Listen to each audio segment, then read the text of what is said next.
My name is Victoria. I'm currently 48 years old, a mother of a daughter.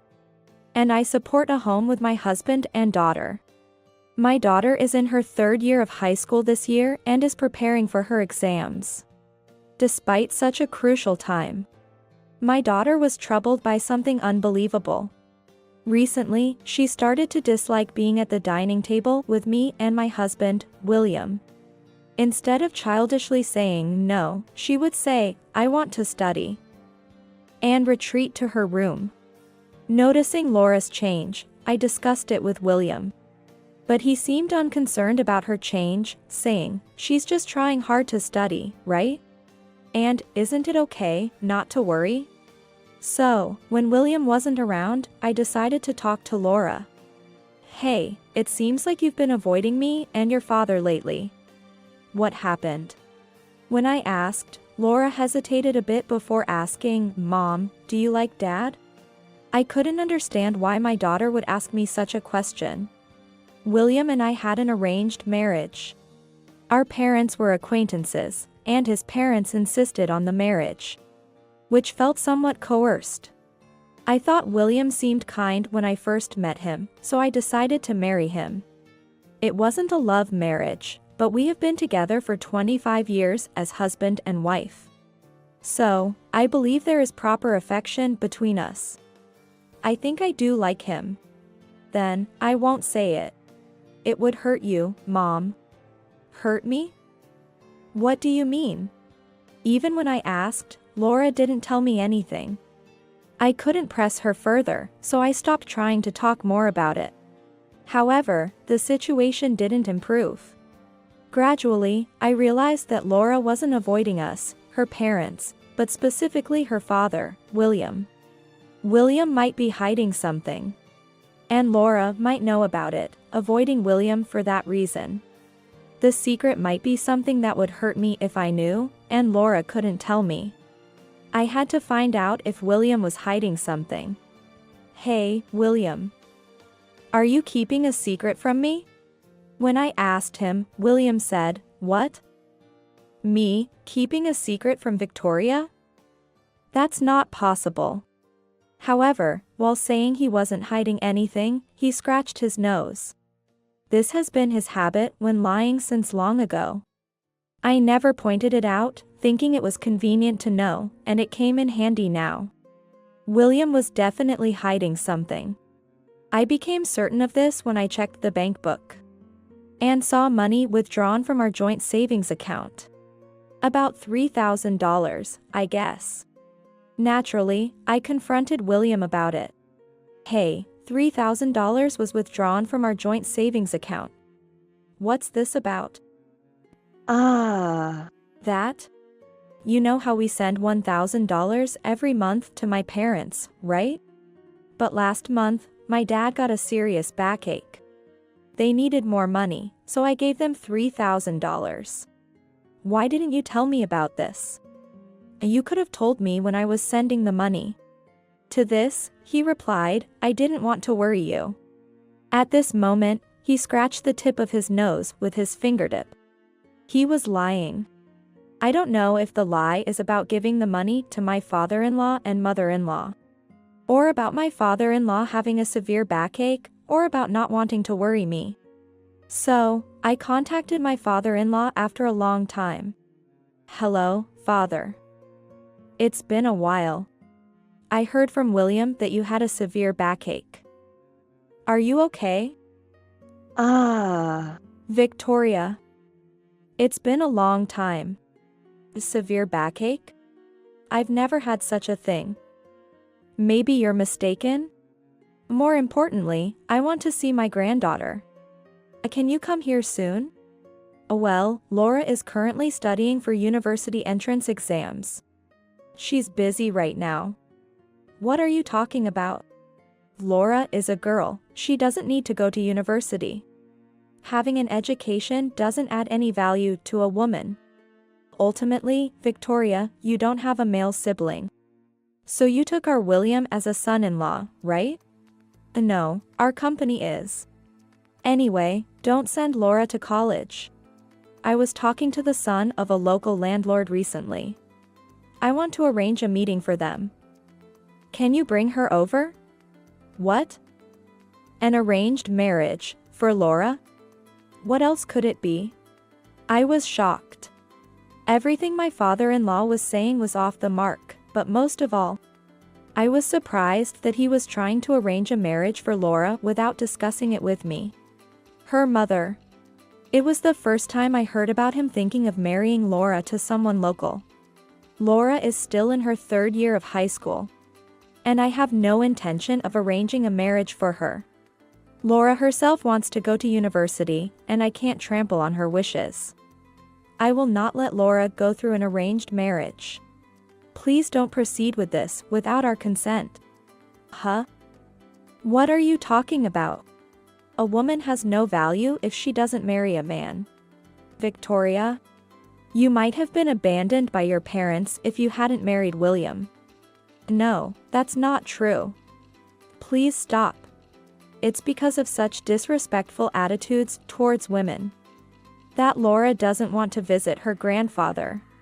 Actually, both Laura and I find my father-in-law difficult. He is a man who strongly believes in male superiority and has always seen me only as a woman whose father earned as a company president. Also, my father used to say that a woman can't be a president and asked me to marry.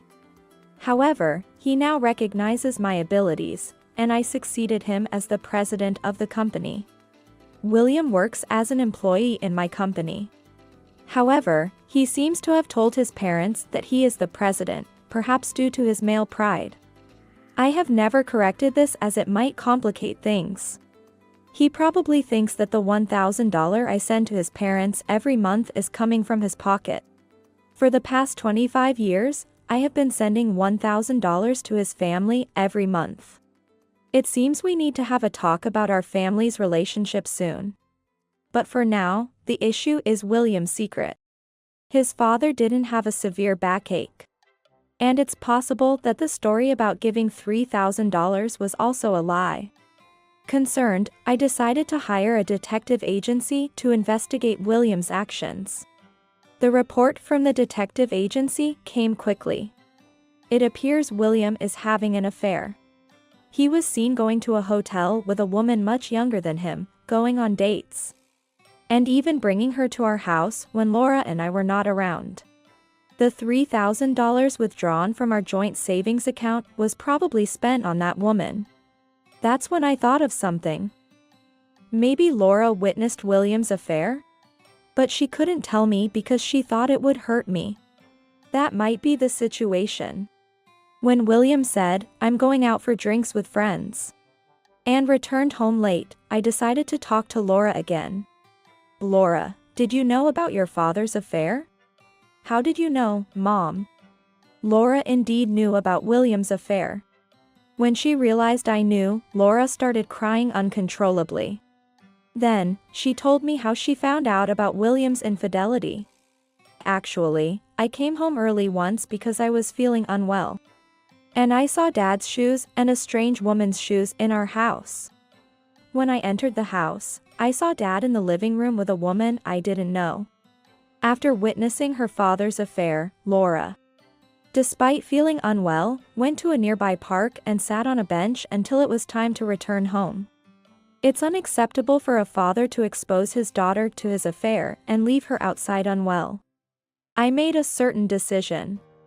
A week after Laura told me about William's affair, William said he was going on a trip with friends.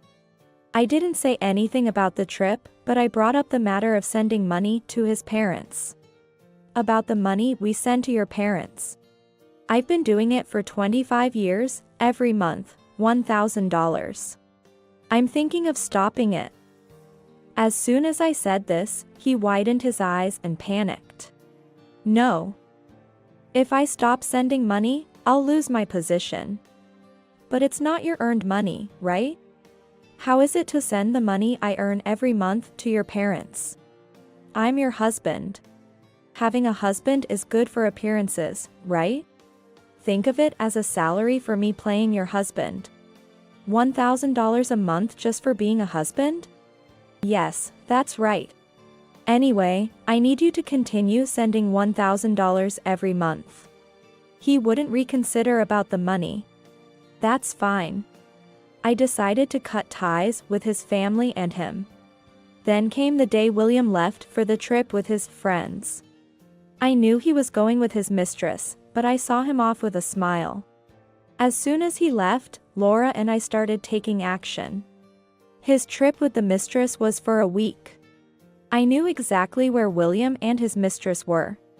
So, Laura and I checked his actions while moving forward with our plans to move out. Our new location is only known to my parents. I had already consulted with them, and they promised to fully support Laura and me. William's parents will surely side with him, and his father will try to get Laura at any cost, even using her for an arranged marriage. I heard that his father promised the landlord's son to arrange a marriage with Laura, and would receive a substantial amount of money in return. It's unforgivable to use Laura as a means to get money. His parents probably thought marrying me, the daughter of a company president, would ensure a comfortable life for William. But they must be disappointed that it didn't bring as much money as they expected. That makes sense. After all, I'm the one earning as the president, not William. Then, I stopped the monthly payments I had been sending, and disappeared without letting William or his parents find me. A week later, William, apparently back from his affair trip, contacted me in a panic. What's going on? I can't open the door even with the key. Oh, we've moved. So, we're not going back to that house. What? Moved? Where to? I'm not telling you. I've sent your belongings to your parents' house. Please sign the divorce papers I included and submit them. What? Divorce. He seemed very surprised. Does he not realize that his affair is wrong? I sighed. You did something that led to divorce. I've sent a registered mail too, so go to your parents' house and check it. I said that and quickly hung up the phone. The next night, William, having checked the divorce papers and registered mail at his parents' house, contacted me. What is this all about? Compensation for an affair. And a divorce. I've been working hard every day as your husband. Are you throwing me away? William was the one who neglected Laura and me by having an affair. Yet, he had the nerve to blame me. You know, having an affair is wrong. And you even brought your mistress home. And to make things worse, our sensitive daughter witnessed the affair. That's why Laura was troubled. Exposing a child to such a filthy scene is outrageous. Wait. Laura saw it. Why? She saw you at home with her when she came back early because she was feeling unwell. Poor girl. She had to leave the house and wait on a park bench until it was time to come home. That's. William seemed to realize, finally, as a father, that what he did was wrong. However, realizing it doesn't heal Laura's hurt feelings or regain my trust. If you want custody, we can fight it out. Of course, Laura doesn't want to be with you. And I have a better income and take care of the house, so if we fight, I'll get custody. That's. Then, maybe we should cool our heads a bit. I think we need some time right now. If you don't come to the discussion, don't expect any reduction in the compensation. I hung up the phone. I thought there would be no more talking until the meeting with the lawyers. But this time, it was his father who called me. Hey. What do you mean by moving out and leaving my son behind? The nerve of you. Living off my son's earnings and then leaving. And now you're talking about divorce, as if a woman can just decide that. The idea that a woman can't initiate a divorce is so outdated. I sighed in exasperation. Perhaps sensing my frustration, my father-in-law got even more agitated. I've always thought this, but your attitude is terrible. You're nothing but a woman whose only merit was having a father who's a company president, it's only because William married you and became the president that you have your current status. Enough, please. I am the president. William is just an ordinary employee. You should stop thinking that women are in a weaker position. If you keep flaunting such outdated views, people will only see you as an embarrassment. My father-in-law was momentarily speechless at my words, probably surprised to be challenged by me for the first time. I never wanted to interact with him and only tolerated him for William's sake. But now, with the betrayal and impending divorce, I see no reason to hold back.